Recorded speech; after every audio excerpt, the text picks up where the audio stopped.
O'zbekiston 34 million aholi. 85-90% musulmonlardan iborat. Bu bo'yicha aniq statistika yo'q, lekin taxminan shuncha aholi islom diniga e'tiqod qilishi, his qilish qiyin emas. Yoki bu shunchaki illyuziyami? Agar rost bo'lsa, nega shuncha odam kalendar bo'yicha yil yakunini Qorbobo va archa bilan nishonlayapti? Bu shaxsan meni qiziqtirayotgan savol. Agar sizlarni ham shu savol qiziqtirsa, kelinglar shu savolga javobni xotirjamlik va bag'rikenglik bilan topishga harakat qilamiz.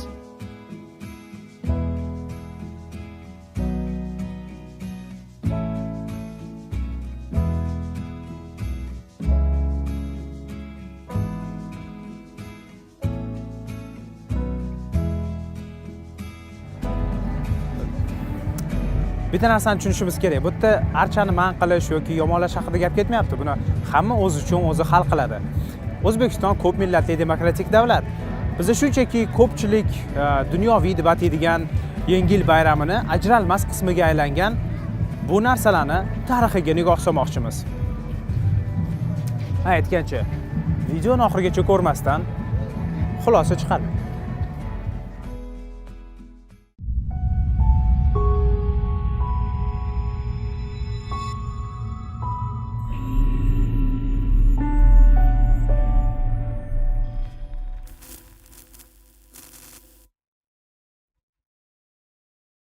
Musulmon kishi quyosh taqvimi bo'yicha yengil kirib kelayotganini shunchaki oila davrasida spirtli ichimliklarsiz nishonlasa bo'ladimi?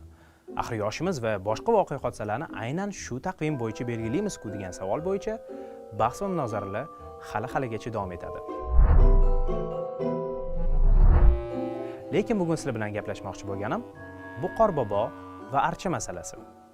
Bu narsalarni dunyoviy hisoblangan Yengil bayramiga nima aloqasi bor? Nimaga archa yasatish kerak? Nimaga Qorbobo kutiladi? Qorbobo o'zi kim? Bu narsalarning tarixi bilan tanishishimizdan oldin, keling birinchi hamyurtlarimizni fikrlari bilan tanishamiz. Yengil bayram deganda ko'z oldiga qaysi personaj keladi? Yangi yil, yangi kun, yangi hayot. Archa oilaviy katta davra. Qorbobo farqiz. Yangi yil shukuhida mana shu archa yasatilib, Qorbobo hali hamma bayram kayfiyatda bo'lishi. Qorbobo albatta. Qorbobo. Yosh bolalarga Qorboboni ta'riflab berish kerak bo'lganda nima deb ta'riflab bergan bo'lardi? Oqsoqolli, hassali amaki. Sifaticha qanaqa sifat u, nima qiladi o'zi? Faqat padarka beradi. Faqat padarka beradi, nima qiladi? Yangi yilda yangi sovg'a beradi. olib keladi. Bolalarga yangi niyatlari, orzulari amalga oshadi.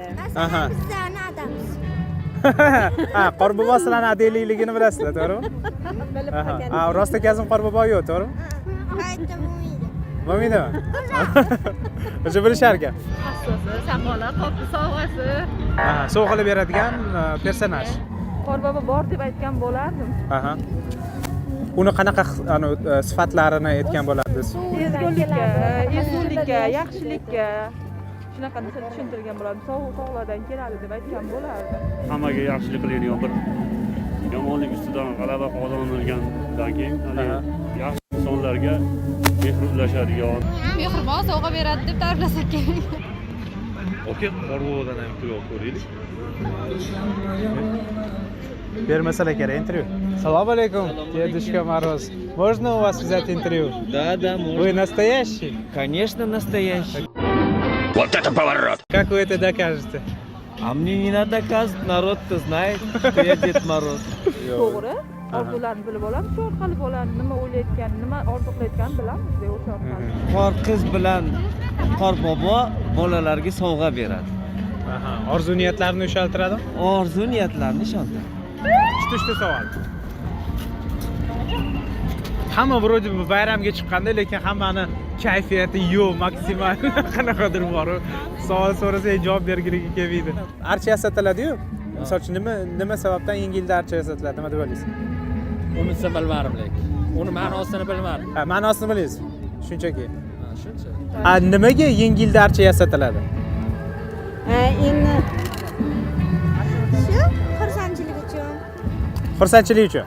Ha, bir xil mehmonlar keladi. yashil bo'lganligi, yangi yilda yashillikni xohlab. Yengilda yashillikni xohlab. Nimaga archa biladi? Misol uchun. Bilmadim, nimaga archa qiziqarli. Bilmadim. Shunchaki qiziqarli. Shunchaki asosiy archa bilanda endi yangi yil. Aha. yaxshi orzu niyat bilan o'sha har bir Ha, orzu niyat qilib yasatiladi. yasatiladi. Aha. Keyingi yil rejalari bo'yicha shu niyat bo'yicha shu niyatimga yetay. Yangi yil kayfiyatini aniq qilish uchun, uyg'otish uchun. Nimaga aynan archa, ya'ni aytmoqchi bo'lganim, bar bitta ish qotganingizda qanaqadir ma'no bo'ladi-yu, ya'ni suv ichmoqchimiz, chanqadi. Archa nimaga yasatiladi? Archa yangi yilda ramz bo'lgani uchun yasatiladi. Yangi yil deganda asosan yil almashilishi. Aha. Yil almashilishi. Aha. Bu endi qor bobo, qor qiz bular ramziy. Aha. Ramziy. Shu yillar davomida Yevropadan bizga kirib kelgan, biz o'zbek millatimizni nimasiga kirib kelgan, lekin bizda ham o'zlash nima bo'ldi, lekin asosan biz yil almashishi deb tushunamiz, tamom. Qorboboga aytib qo'yasiz. Qorbobo yo'dyapsizlar o'zingizlar. Otam o'tayapti.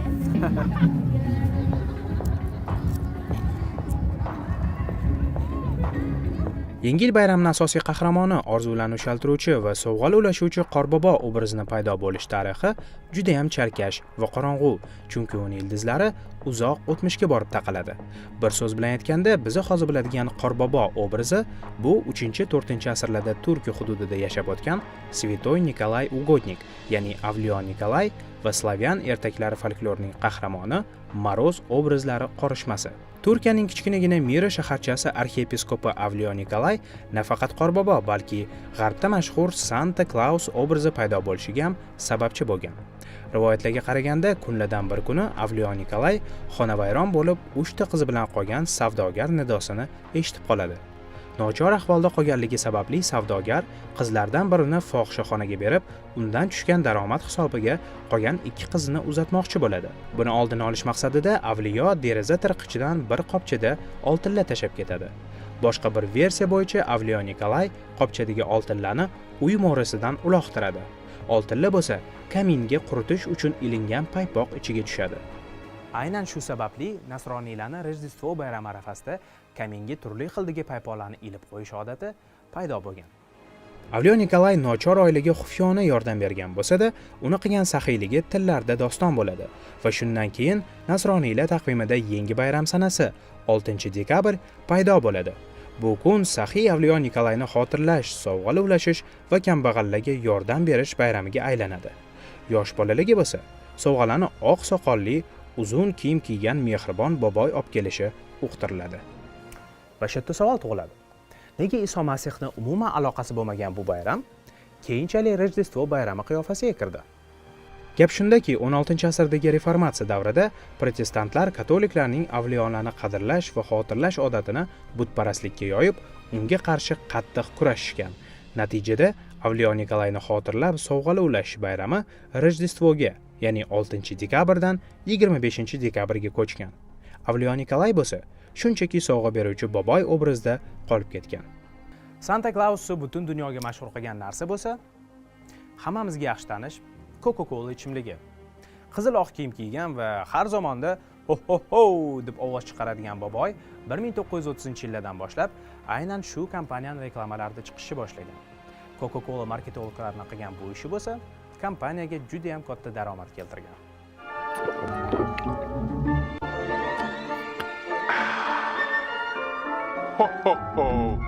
Bizga ko'proq tanish bo'lgan Qorbobo obrazi yaralishiga Avliyo Nikolay va yozuvchi Vladimir Adayevskiyning Maroz Ivanovich nomli ertak qahramoni sababchi bo'lgan. Lekin 1917-yilda Rossiya imperiyasida ro'y bergan revolyutsiyadan so'ng mamlakatda xudosizlik faol targ'ib qilina boshlagan va natijada barcha diniy bayramlar, jumladan Rojdestvo va archa yasatish qat'iyan man qilingan. Lekin oradan ko'p vaqt o'tmadi. 1935-yil Stalin davriga kelib, Qorbobo va archa katta sahnaga yana qaytishdi. Lekin bu safar Rojdestvo bayramini nishonlash uchun emas, balki quyosh taqvimi bo'yicha Yangi yil bayramini nishonlash uchun. Shu orqali go'yo diniy bayram dunyoviy bayramga aylantirildi. Yangi yilni archa va Qorbobo bilan kutib olish an'anasi bo'lsa, O'zbekistonimiz sobiq Sovet ittifoqi tarkibida bo'lganida paydo bo'ldi va ildiz otdi. Aslida archa yasatish an'anasi qadimgi germanlardan qolib ketgan.